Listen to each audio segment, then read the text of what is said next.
அனைவருக்கும் வணக்கம்.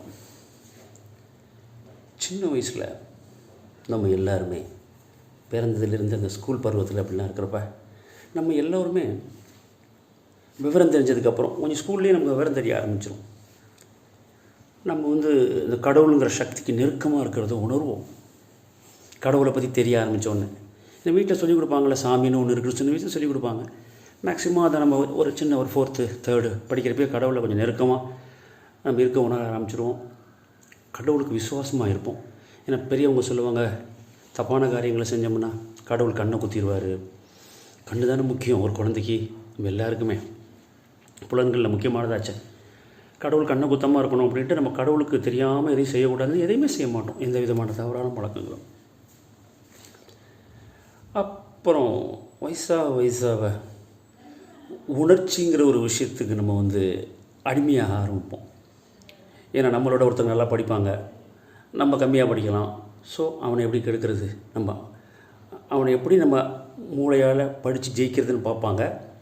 அப்புறம் இல்லைன்னா அவன் மார்க்கு கம்மியாக எடுக்கணும், நம்ம அவனோட மேலே போகணும் அப்படின்னு சில பேர் ஜென்டிலாக நேர்வழியில் போராடி வருவாங்க. சில பேர் அந்த நேர்வழியில் ஜெயிக்க முடியாமல் போனோன்னு அப்படியே விட்டுருவாங்க. ரைட்டுப்பா, கடவுள் அவனுக்கு அப்படி கொடுத்துருக்காரு, எனக்கு எப்படி கொடுத்துருக்காங்கன்னு.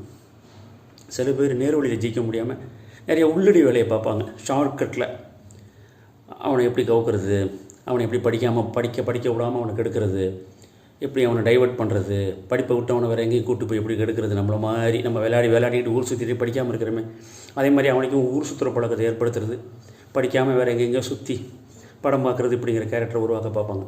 அப்போயே ஒரு குழந்தை, ஒரு மாணவன், அவன் கடவுளோட நெருக்கம் அவனுக்கு குறைய ஆரம்பிச்சிருது. ஒரு 20% கடவுளை விட்டு வெளில போயிடுறான். அதனால தான் அவன் ஆசைக்காக எதையும் செய்ய துணியிறது. அப்புறம் பருவ வயதில் காதல் அப்படிங்கிற விஷயம் வர்றப்ப ஜென்வனாக ஒரு பொண்ணை விரும்புவான்.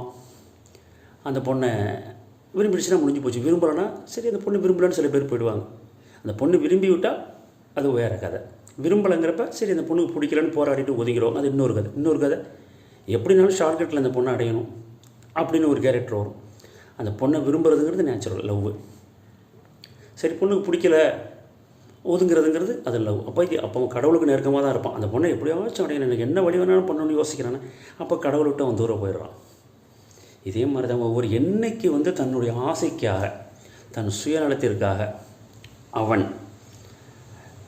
சமுதாயத்திற்கு புறம்பான, உண்மைக்கு புறம்பான செயல்களை செய்ய ஆரம்பிக்கணும். அப்போயே அவன் கடவுளை விட்டு தூரம் போக ஆரம்பித்து கடவுளின் நெருக்கம் அவனுக்கு குறைய ஆரம்பிச்சிருது. அப்புறம் வளர்ந்த பிறகு வேலைக்கு போகிறப்ப மேலே வர்றதுக்கு நிறைய உள்ளடி வேலையை பார்த்து மேலே வர்றது.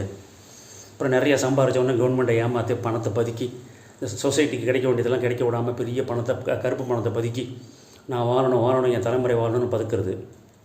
அப்போ கடவுளை விட்டு எங்கேயோ போயிட்டான் அவன். கடவுளுங்கிற ஒன்று அவன் எங்கேயோ போயிடுச்சு. கடவுளுங்கிறதே கும்பிடுவான். ஆனால் கடவுளுக்கு உண்மையாகவும் விசுவாசமும் நேர்மையாகவும் இல்லை. இப்படியே போயிட்டுருக்கும் வாழ்க்கை சொர்க்கமாக. தவறான வழி எல்லாம் பண்ணி ஒரு வியாதி ஒரு நடுத்தர வயசில் வியாதி வரும் பொழுது கொஞ்சம் யோசனை வரும். நிறைய தப்பு பண்ணிட்டோமோ, நிறைய பாவம் பண்ணிட்டோமோ, அதனால தான் நினச்சதை செய்ய முடியல, நினச்சதை அடைய முடியல, கடவுளை என்னை காப்பாற்றுன்னு சில பேர் சரண்டர் ஆகிட்டு திருப்பி நல்லவங்களாக மாறிக்குவாங்க. சில பேர் அப்பையும் திருந்தாமல் அந்த உடம்பு முடியாத மட்டும் கடவுளை நினச்சிட்டு அதுக்கப்புறம் அவங்க வெளியில் வந்த பிறகு அப்புறம் பார்த்துக்கலாம் திருப்பி அந்த எல்லா விதமான தீய வேலையும் செய்ய ஆரம்பிச்சிருவாங்க. நல்ல மாதிரி தனத்தை விட்டுட்டு வேறு மாதிரி தனங்களை செய்ய ஆரம்பிச்சிருவாங்க. எல்லாம் அப்படியே ஒரு கனவு மாதிரி ஓடிடும். சிறு வயசுலேருந்து ஆரம்பிக்கல. நீங்கள் நேற்று தான் பிறந்த மாதிரி இருக்கும், ஸ்கூல் படித்த மாதிரி இருக்கும், காலேஜ் படித்த மாதிரி இருக்கும், வேலைக்கு சேர்ந்த மாதிரி இருக்கும், பிள்ளை குட்டிங்களை பெற்று கடைசியில் திரும்பி பார்த்தா முதுமையிட்ட வந்துடுவீங்க. 60 கிட்ட வந்துடுவீங்க, 60 தாண்டி விடுவீங்க.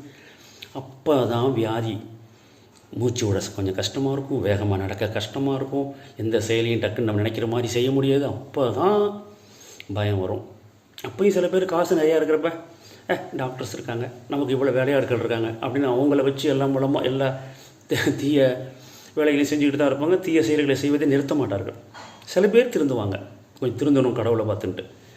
ஆனால் ரொம்ப பேர் கடைசி வரைக்கும் அந்த மரணம் படுக்கையில் கிடக்கிறப்ப மட்டும்தான் நம்ம ஏதோ தப்பு பண்ணிட்டோம், வாழ்க்கை முழுக்க கடவுளை விட்டு நம்ம தூரம் போயிட்டோம், இப்போ கடவுள்கிட்ட நம்ம இந்த கடவுள் படைத்து இந்த உடம்பை விட்டு போகிறோம், இதுக்கப்புறம் என்ன நடக்குமோ ஏது நடக்குமோ அப்படின்னு பயந்து நடுங்கி அவங்க வாழ்கிற காலத்தில் பணம் செல்வாக்கெல்லாம் வச்சு தான் வீராதி வீரன் மன்னாதி மன்னன் காமிச்சாங்க இல்லையா, அவங்கெல்லாம் அந்த கடைசி மரண படுக்கையில் எல்லாமே வேஸ்ட்டு. நான் வீராதி